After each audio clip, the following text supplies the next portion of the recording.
সরবরাহ কমের অজুহাতে অস্থিতিশীল হয়ে উঠছে পেঁয়াজের বাজার। নাভিশ্বাস নিম্ন আয়ের মানুষের। দাম নিয়ন্ত্রণে পেঁয়াজ আমদানির কথা বলছেন আমদানিকারকরা। হিলি প্রতিনিধি সালাউদ্দিন বকুলের তথ্যচিত্রে ডেস্ক রিপোর্ট। দেশীয় পেঁয়াজের ভরা মৌসুমে স্থিতিশীল ছিল বাজার, স্বস্তিতে ছিলেন সাধারণ মানুষ। সম্প্রতি সরবরাহ কমের অজুহাতে এক লাফেই দাম বেড়েছে 20 থেকে 25 টাকা। এখন পাইকারি বাজারে প্রতি কেজি পেঁয়াজ বিক্রি হচ্ছে 50 থেকে 55 টাকায়।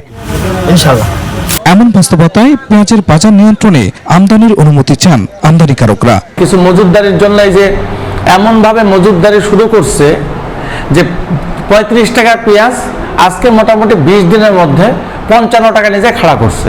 যদি এটা না খুলে রাখি, সামনে আসন্ন যে ঈদুল আজহা আছে, এটা নিয়ে আরো অস্থিতিশীল করার চিন্তা পায়তারা করছে। সানবিট সব দিবে সামাল। সানবিট ম্যাজিক প্রেস ডিশওয়াশিং এর মাথা ঘোরানো সলিউশন। তারা জানান ভারতে পেঁয়াজের দাম এখন কম। তাছাড়া ভারত সরকার পেঁয়াজের উপর 20% রপ্তানি শুল্ক প্রত্যাহার করেছে। আমদানি করতে পারলে নিয়ন্ত্রণে চলে আসবে পেঁয়াজের বাজার। এবার ইন্ডিয়াতে ব্যাপক পরিমাণ পেঁয়াজ হয়েছে। ইন্ডিয়াতে পেঁয়াজের কেজি মনে করেন 10 টাকা, 12 টাকা, 15 টাকা কেজি ভালো গলা।